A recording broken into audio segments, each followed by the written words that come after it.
Hey, you guys, and welcome to another episode of What Would Mom Say? You guys, as much as I'd love to try to pretend to be super happy and bubbly and excited all the time, I'm just not, I'm just not feeling it today. I am in a bad headspace, and I'm going to try my very best to take some of my own advice and to not give into it. But, like, to be completely clear, I am like a firecracker ready to just give. Oh, man. You know, this might be TMI, so just a heads up. If you guys are like sensitive to women talking about women things, just hang up the video now because just go away. Seriously, I don't even give a crap if you watch it or not because this is about like mom life, women, that time of the month, and some of the stuff that women and moms and relationships go through. If you don't want to hear that, it ain't for you. Bye. All right. So let me be clear. You guys, it's like about a week before my period, and my significant other and I are in that exact same freaking cycle that we're always in right about this time. So I have a couple notes written down. This is basically what's happening. We're having the same fight. It's a love bucket fight.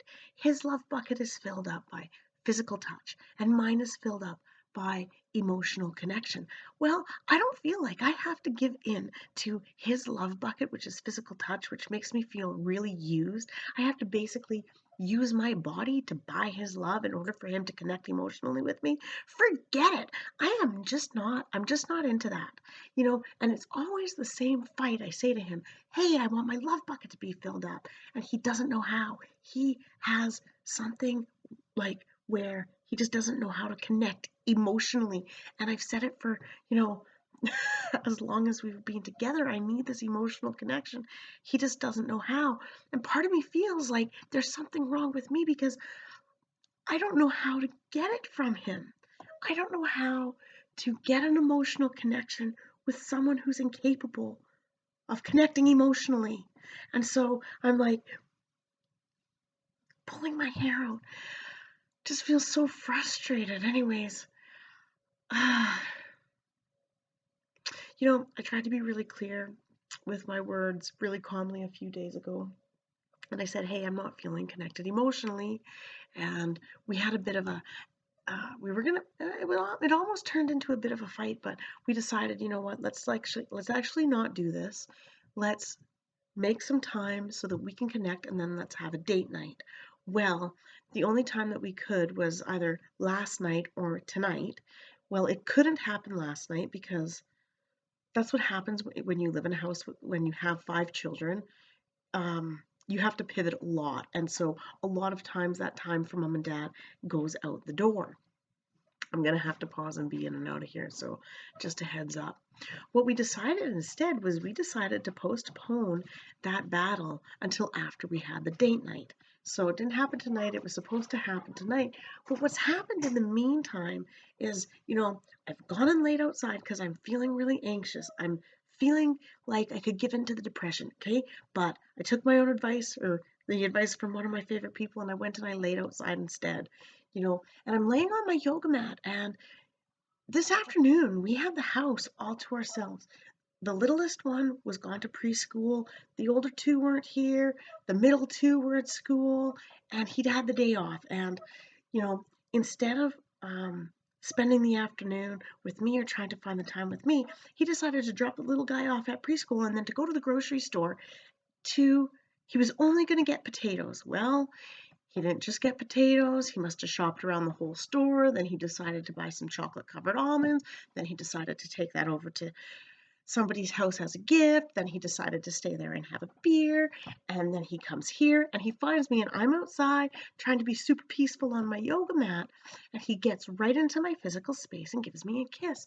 Well, that pissed me off. I'm just going to say that really made me mad, but I just said, "Hey, listen, I'm not feeling connected emotionally, and I really don't want you invading my physical space until I feel the emotional connection."